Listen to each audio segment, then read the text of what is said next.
এক লোক তার রাগ কন্ট্রোল করতে না পেরে তার স্ত্রীর গায়ে হাত তুলল। এজন্য স্ত্রী কেঁদে কেঁদে বলল, আমি অভিযোগ করতে যাচ্ছি। স্বামী বলল, তোমাকে বাইরে যাওয়ার অনুমতি কে দিবে?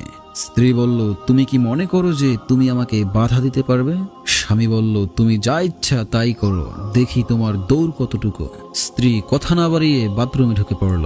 লোকটি মনে মনে ভাবলো, হয়তো সে বাথরুমের জানালা দিয়ে বাহিরে যাওয়ার চেষ্টা করছে। তাই সে বাসার বাহিরে গিয়ে ভালোভাবে দেখলো, না, তেমন কিছু বোঝা যাচ্ছে না।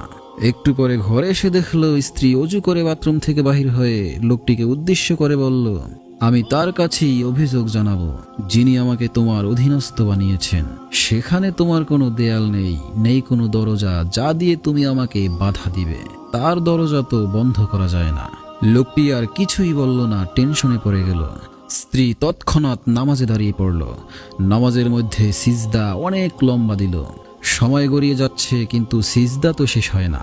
অনেকক্ষণ পরে নামাজ শেষ হলো। নামাজ শেষ করে স্ত্রী যখন দুহাত উঠালো দোয়া করার জন্য, তখন লোকটি তার হাত ধরে কেঁদে কেঁদে বলল, সিজদায় আমার জন্য যে পরিমাণ বদদোয়া করেছো তাতে কি যথেষ্ট হয়নি? আল্লাহর শপথ করে বলছি, এই একটু রাগারাগি আমি ইচ্ছা করে করিনি। তুমি আর বদদোয়া করো না প্লিজ। তখন স্ত্রী বলল, এই জন্যই আমি তোমার জন্য বদদোয়া করিনি, আমি বদদোয়া করেছি শয়তানের জন্য।